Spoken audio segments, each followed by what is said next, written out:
साल से नीतीश बाबू कुर्सी पर बैठे। दिल्ली में हमने आपने मोदी जी को भी बैठा कर देख लिया। आपका और आपके बच्चों का जीवन नहीं बदला। और वो प्रशांत किशोर आए हैं, आप हमारी बात सुनिएगा, हम पर भरोसा करके हमको वोट दीजिएगा। तो इसका क्या गारंटी है कि जीतने के बाद हम आपके साथ धोखा नहीं करेंगे। वोट से पहले तो सब आदमी अच्छे बतियाता, वोट के बाद आपको नहीं पूछता। तो जैसे पहले के नेता लोग आपको ठगे, हम भी आपको ठग सकते, इसीलिए हम वोट मांगते ही नहीं। अभी आपको आधा घंटा में, आप 2 घंटा से गर्मी में बैठे हैं, आधा घंटा में वो रास्ता बताएंगे। अगर आपको समझ में आ जाए तो वोट जिसको मन है उसको दीजिए, लेकिन जो रास्ता बताएंगे तो और कुछ हो या न हो, आपके बाल बच्चों के लिए पढ़ाई और रोजगार का व्यवस्था हो जाएगा।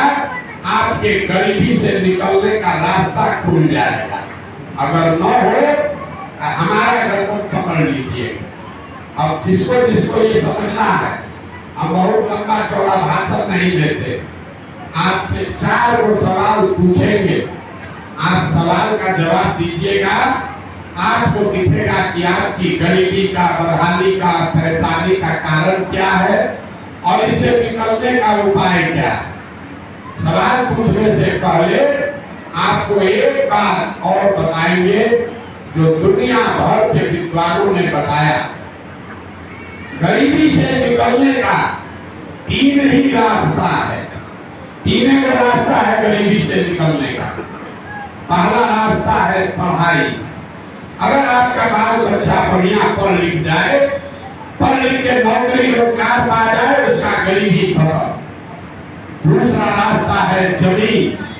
अगर आप पढ़े लिखे नहीं हैं, आपके पास खेती लायक बढ़िया जमीन हो तो खेती किसानी करके भी आप अपना जीवन सुधार सकते हैं। और तीसरा रास्ता है बिजनेस, व्यापार। अगर आपके पास पढ़ाई नहीं है, पढ़ाई नौकरी नहीं है, जमीन खेती नहीं है, लेकिन अगर पैसा पूंजी हो तो कोई ना कोई रोजी रोजगार, उद्योग, व्यापार करके भी आप अपना जीवन सुधार सकते हैं। ये 3 गो रास्ता है, नौकरी, खेती या व्यापार। अगर नौकरी चाहिए तो बढ़िया पढ़ाई होना चाहिए, खेती करना है उसके लिए बढ़िया जमीन होना चाहिए, और बिजनेस व्यापार करना है उसके लिए आपके पास पैसा पूंजी होना चाहिए। बिहार में आप अपने गांव पंचायत में भी ध्यान से देखिए, आपको पता चलेगा यहाँ रहने वाले ज्यादातर लोगों के पास ये तीनों चीज नहीं।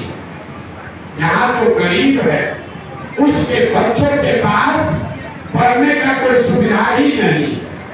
गरीब का बच्चा गया स्कूल में पढ़ने, खिचड़ी खाया, 2 घंटा दौड़ा, इधर उधर घरे चला है।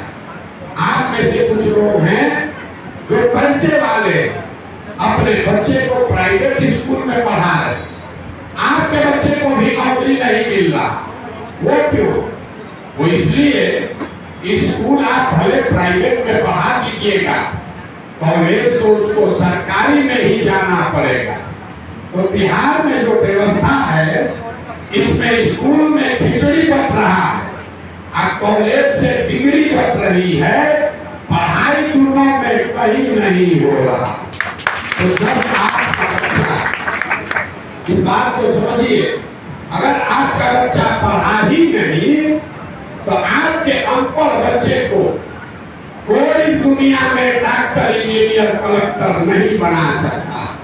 चाहे लालू जी आ जाए कि नीतीश आ जाए कि मोदी आ जाए, आपके अनपढ़ बच्चे को जीवन भर मजदूरी ही करना पड़ेगा। बिहार में रहने वाले ज्यादातर परिवार के पास अपने बच्चों को पढ़ा लिखा कर नौकरी देने का रास्ता नहीं है। एक आंकड़ा दे रहे, याद रखिए, पूरे बिहार में 13 करोड़ लोग रहता है, उसमें सिर्फ 23 लाख आदमी, 2% से कम लोगों को ही सरकारी नौकरी है। 98% आदमी के पास नौकरी नहीं है। मान लीजिए पढ़ाई और नौकरी का रास्ता बंद हुआ, दूसरा रास्ता बताए खेती का, जमीन का। खेती करके आपका जीवन क्यों नहीं सुधरा? यही खेती करते हरियाणा पंजाब के लोगों ने इतना पैसा कमा लिया